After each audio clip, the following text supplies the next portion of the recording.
right. Hello, party people.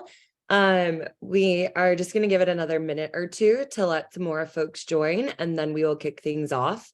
But feel free to send questions through the Q&A box or chat. Doesn't matter. Totally up to you. And yeah, really excited to chat with you all today. So just give us like 2 more minutes and we'll get going.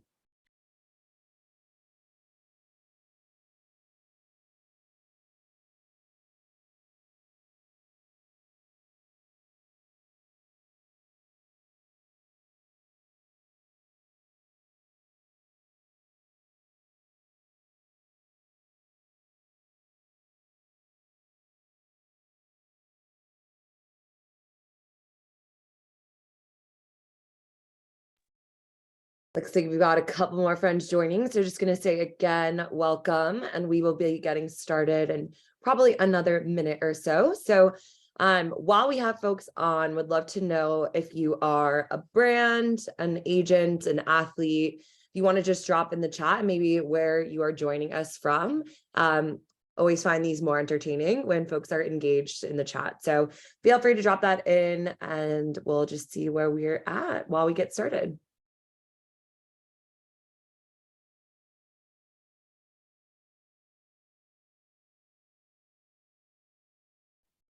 And chat is disabled. Sorry, everyone. I did not set this up. My lovely marketing manager did. So, any hoot, if you want to share in the Q&A box, you can, but we'll get that sorted for next time we do one of these. So we'll kick things off in just 1 more minute as we've had a few more people continue to join. So just want to give folks another 30 seconds or so, and we'll jump right into it. Oh, perfect. Okay, I'm hearing that chat is now good. So if you want to test it out and drop in if you're an athlete, an agent, or a brand, and we can see what we've got going on.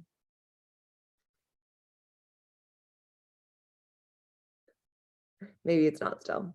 Well, let's kick things off anyways. All right, everyone, a happy Tuesday. I am Lexi. I am the product manager at Open Sponsorship, which basically means that I am responsible for evolving the product and getting it to be what is going to be the most effective for brands, athletes, and everyone. So as we've had a couple more people join, I'll just say again, please feel free to use the Q&A box throughout your time. We will review questions as they come in and answer them when we can, but we can also answer questions afterwards as well. So while we're getting through here, again, feel free to use the Q&A throughout. I am unclear, chat is enabled. I can't see it on my screen since I'm sharing, but feel free to use that as well for now. And my teammate who is on as well will help me sort through those. So today we are going to be talking about improving ROI on sports marketing and influencer campaigns. So the images that you're seeing on the right here are from a campaign that we did with Walmart. You can see if any of you guys are on TikTok, Allison Cooch is a pretty big TikTok star lately, so I'm a big fan of hers. And we work with a variety of athletes, traditional influencers. We recently launched into music and musicians. So we have a lot of those folks on our platform. We're working with some pretty big labels to get their rosters on, and other folks who don't fit into any of those categories as well. We originally started as a athlete-focused sponsorship platform. So if we have some athletes and agents here today, know that this is going to be more geared towards brands, but there will definitely be things that you can pull out to find more success, to get brands working with you faster, get more brands interested in your profiles, and how to just really be a good partner in an influencer campaign with a brand. So we're really going to be focused on how you can get the most out of your campaigns. We'll speak on it at a high level, but we'll also touch on some of the ways that the platform can support that. So to dive in, before you start a campaign, there's some really clear things that you want to be thinking about. First things first, you want to make sure you have a measurable campaign goal. So athletes and agents know that brands are going to be coming into their experience with you with one of these goals in mind. And we'll talk about what some potential goals and how to track them could be. But before you go anywhere, before you can decide what type of campaign you want to run, who you want to work with, you have to figure out what you're looking for from it.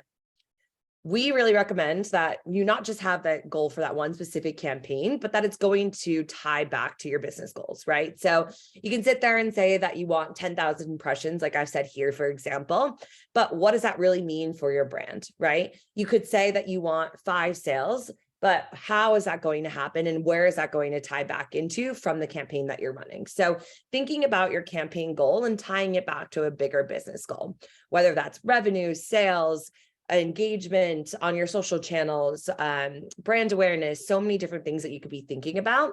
It's really important that when you are thinking about investing in a campaign, whether that's by sharing product with athletes and influencers or actually having more traditional revenue and providing that pricing to, or that payment to an athlete as well, that your investment is going to tie back to something that you want for your business.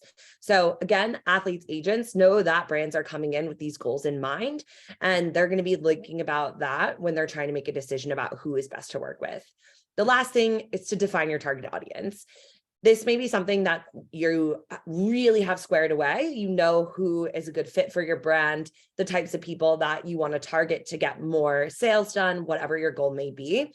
But maybe you're trying to branch into a new market and you have to assess that as well. So it's really important that when you're thinking about an individual campaign, it's tied back to those business goals, because that might redefine your target audience. If you are, for example, launching into a new market, the business goal would be supporting that, and the campaign goal would be leading into that, and that would be aligned with the new target audience. So all of these 3 things are really important to get the most out of a campaign and to get that ROI. ROI is return on investment, and that can look like a number of different things. It's not just making sure that you're getting the most out of your spend. There's so much that goes into it, but the really only measurable way you're going to get there is if you have a measurable goal to begin with. So let's talk about what some of those measurable goals could be. There's a number of different things, but traditionally, these are the 5 that we see: brand awareness, website traffic, user acquisition, which would be like collecting email addresses, social engagement on your own channels, and sales and revenue. To start, the easiest, the most traditional thing that you can do with an influencer campaign would be brand awareness. Traditionally speaking, influencers and athlete type, especially majority we see, are social campaigns. And social is really good for top level of your funnel. It's really good for driving brand awareness, getting more people to know who your brand is, and just getting a larger number of folks in the door. That's what's going to be the most easiest to accomplish. We'll just say that there. The most difficult is definitely going to be getting actual concrete sales and revenue out of these campaigns. I think it's really important to set that expectation before we go into any others, because there's a lot of, promises and things out there when you're thinking about working with an influencer or an athlete tied to sales. We see a lot of, unique codes out in the market, and we see a lot of bigger brands doing this. But from having worked with large brands on their strategy with influencers and athletes, they are really thinking about that brand awareness first and hoping for sales and revenue as a second. It's just going to be the most natural thing that's going to happen from these types of campaigns. So we'll just start there, lay that baseline. Now, whatever thing you decide is your goal, you're going to have to figure out how to track it. I've listed some suggestions here. So if you're getting ahead and reading through the slide, know that these are some ways, but there's of course going to be other ways as well. With brand awareness, one of the easiest ways that you can track it is how you see statistics from social media channels today with impressions. So that could be views, likes, comments, shares, all of those different things. That could be a possible recognition of an impression that the campaign, the post made on a particular viewer. That's brand awareness. Website traffic is still relatively achievable in the grand scheme on the scale of going from brand awareness down to sales and revenue. Driving people to a website is something that you can traditionally accomplish when it comes to these types of campaigns. But again, you want to be strategic with what type of campaign you're going to be doing, what type of platform you're going to be using. If your goal is to drive website traffic, right? You might want to use an Instagram story instead of an Instagram post. because there's just going to be more clicks to get to your website from an Instagram post versus an Instagram story. So all of these little factors are things that you want to be thinking about when you're getting set up to do a campaign. When you're driving website traffic, you want to track that with a unique link. There's a number of different ways that you can collect that, and that's something that our team helps with as well. User acquisition, similarly, relatively achievable, but the more steps and the more things that you want someone to do, the harder it's going to get. That's with anything, right? Even when we're thinking about building our product, when you are engaging with any sort of platform advertisement experience, the easier that it is to get to that end goal, the more likely it is that's going to happen. Let's be real. We all want the easiest, simplest things. So keeping in mind that it's just going to get a little bit harder the more things that you want people to accomplish. Again, user acquisition, best way to track it would be a link. Social engagement is something that is relatively accomplishable as well. This could be driving people to your account from the influencer's post. This could be driving people to follow your account. Doing things like giveaways is a really good way to encourage follows, comments, tags, all that kind of stuff. But it is a little bit more difficult to track. So when you're thinking about tying this back to ROI, again, we want a measurable goal, right? If you're really focused on that ROI metric, if you're a marketing manager and your CEO is looking for you to say, this is our ROI on this campaign, just keeping in mind that some of those things are going to be easier to track to state that number. It doesn't mean that they're necessarily going to be more impactful, but just really want to paint a transparent picture about all of this. Sales and revenue, again, I said most difficult to achieve because there's so many steps to getting someone there, but having unique code is the best way to track it. When you think about all of these different goals, it also changes the type of athlete that you would want to work with. So let's talk about the next big thing when it comes to getting ROI, a strong ROI out of a campaign. We really think the number one factor to success is finding the right athlete or influencer to work with. Being real, like you could have the best campaign idea in the world, you could have the most amazing product in the world, but if you aren't working with an athlete that's aligned with your audience, or someone that's not responsive or inflated their numbers to you, you didn't get a transparent view into their engagement, all this type of stuff, you're just not going to get very far, which is what we built the platform to help avoid. And humans are humans. So anytime you're working with an athlete or influencer, it's important to remember that they're a human, and humans have their own flaws no matter who they are. So somebody and their own complications, right? If somebody ends up being in season when you do a campaign with them, it might take them longer to get back to. So all of these little things are important to remember when you are going to find the right athlete or influencer to build a campaign with. And it's also important to keep in mind that there is an endless number of people that you could work with out there in the world now, right? We have made it as a society so simple for people to become content creators. And that is not to say that being a content creator is simple, but it's easy for someone to get to the point where they can put themselves out there and market themselves as a content creator. So as a brand, it becomes really difficult to determine who is the right person to work with. And we get that. We know it's difficult. And same thing for the athletes and agents on the call, right? It's important to keep that perspective in mind because it's competitive. There's a ton of people out there, and it's important to make yourself stand out by some of the different things that are going to be impactful. It's also important as an agent or an athlete influencer to know who you are and who your personal brand is so that you can better align yourself with brands out there and start to find that synergy together. So some things that we like to think about when choosing the right athlete or influencer. Alignment with your target audience, right? We talked about this a little bit just a few moments ago, but let's say I am a product for new moms who recently gave birth, right? I probably don't want to pick an athlete or an influencer whose primary target audience is male and under 18, right? Like that's never going to go anywhere. So we can't just look at content quality. We can't just look at the price. We have to look at the target audience and make sure we're aligned. Of course, next, content quality. Checking out past posts, seeing the number of likes, comments, and engagement that folks get, that should definitely be a factor. Do they have an organic fit with your brand?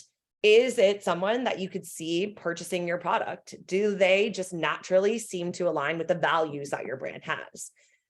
What's the pricing? Is it within your budget? That's a super easy way to start to weed things out.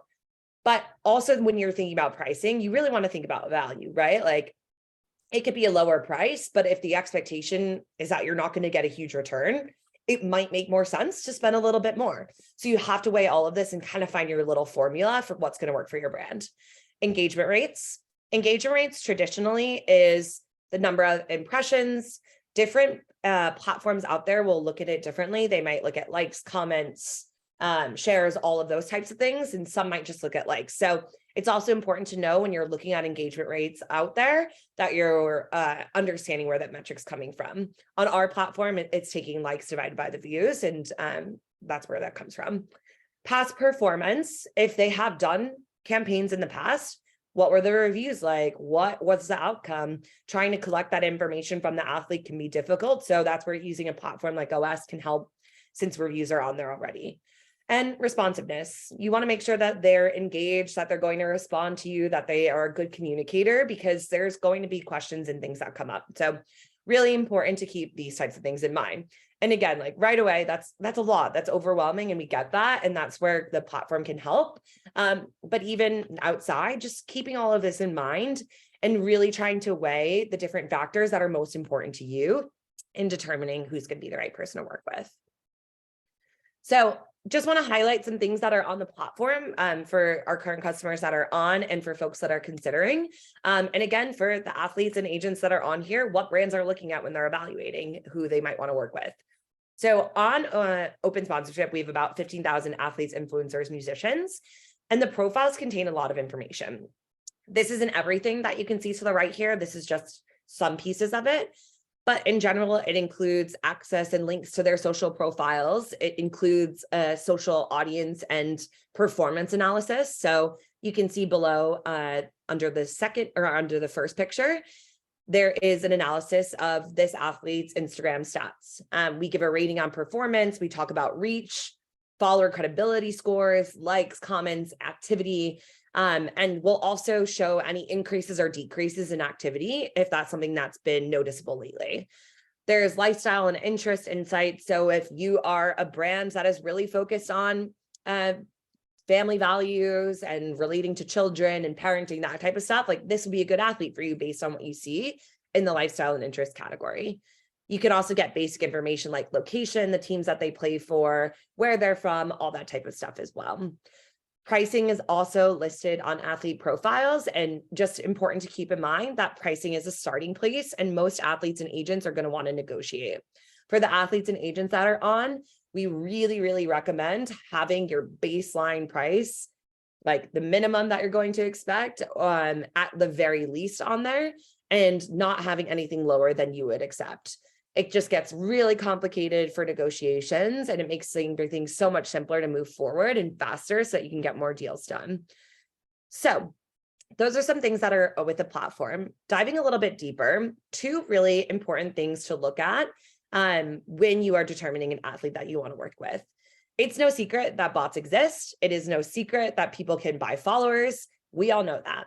So there are factors and tools out there to look at follower credibility. We have this built into the platform. You want to look for a follower credibility score of about 80% or above for someone that really is going to have a solid audience based on what you see. So this athlete here is a good example of their audience is good. It's a real audience. And then also when you look at their engagement rate, it's pretty solid. Crazy to think about, but most profiles out there across platforms have engagement rates between like 0.9 and 1.3%. So we say above 1.5% is what you want to look for. There's so many profiles out there today that the amount of engagement that the average profile is seeing is relatively low. So the ones that are breaking through that, even though it may seem like a low number, it is still different and impactful compared to the average. So keep that in mind. Then, you just want to think about a couple of other things when it comes to choosing the right athlete, right? If you are really focused on that brand awareness, maybe a slightly lower engagement rate and a higher number of followers with a good follower credibility score is what you want to look at. Because it's less about, you're really trying to spread wide if you're really thinking about brand awareness. Whereas if you are looking for them to really take action, so signing up for something, purchasing something, you want to have a higher engagement rate. Having a higher engagement rate means that their audience is taking action and is more involved with what that person is doing.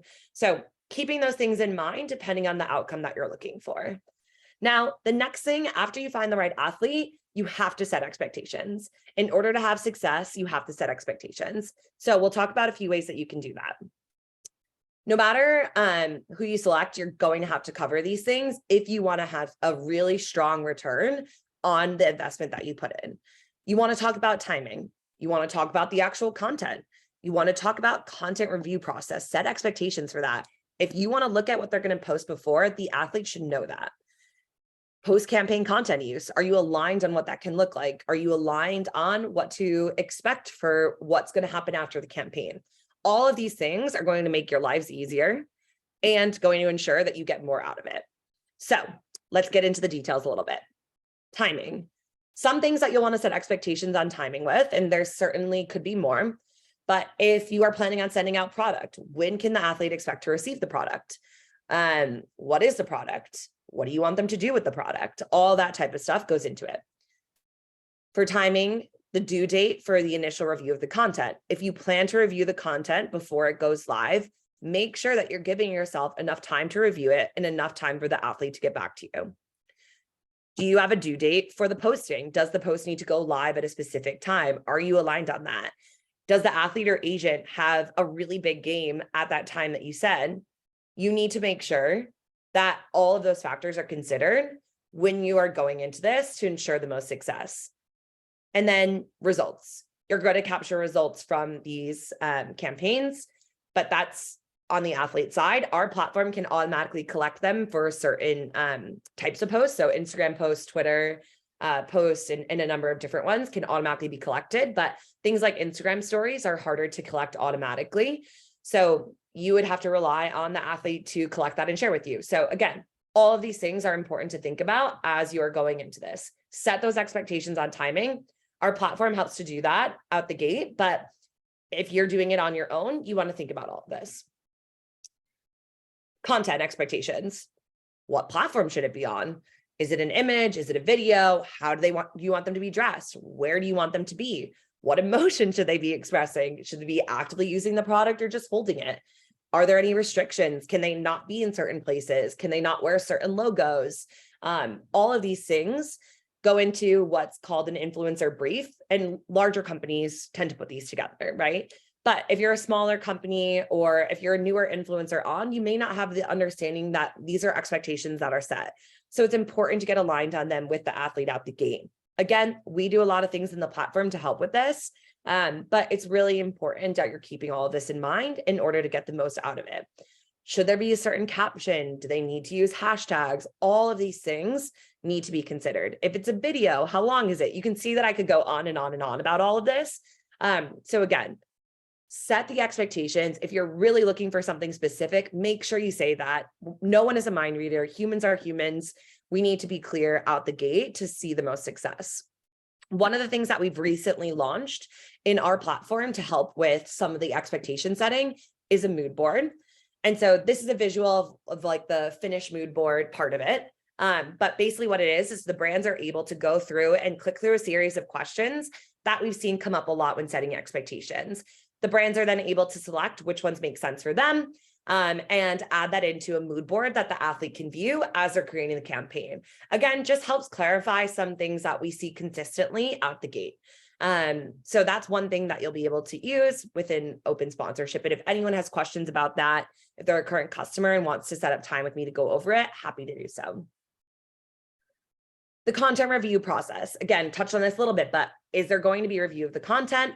How long do you need to review? How long does the athlete need to resubmit the content by?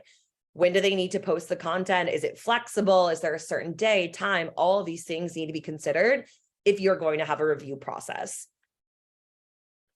Post-campaign content use. Will you, the brand, be using the content on your own social channels later? How long will you use the content for? Does the athlete want to give their permission to use the content for a certain amount of time? Does the athlete expect to review use of the content? Our contracts automatically include all of these things. And it's just really important that you're aligned on that.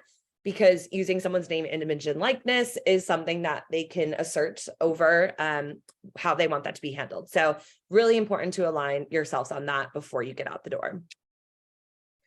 Now, that is a summary of everything related to how you're going to get the most out, all the different factors that you want to think about when you are considering how to get the most out of a campaign. But just to come back to it, it's really about having a measurable campaign goal, tying it back to your business goals, and defining your target audience. And then from there, sharing and being transparent about your expectations. That is really where a lot is going to come from. And it'll all come down from there. I know this can sound like a lot. I know it can be overwhelming, and we'll take questions in a second, but I just want to highlight how we look at what the responsibility is of a brand when they're managing campaigns alone, when they're using our self-service tool, or when they're using our full service tool. This isn't a full picture. It's just a quick high level view, but there's a ton, as you can see, based on what we went over, that you have to manage on your own if you are really looking to get a strong ROI out. Of course, like, you can just throw things out, test things out, and see how it goes. But you can see that there is really things to consider if you want the most out of it. And that's what we're here to help for. That's what we're here to do. And full service especially, we really take pretty much everything off your hands. You're, of course, going to have to approve things and filter through and give your recommendations and thoughts and advice. But that is what OS is here for. So I will open it up for questions. We can definitely send the recording out. And if anyone is curious about working with us, if they haven't before, or if they're currently working with us and has anything that they need, I can drop my email here in the chat, and you can reach out to me directly, or you can follow up to the email that we're going to send out after. So I will give it a second for questions.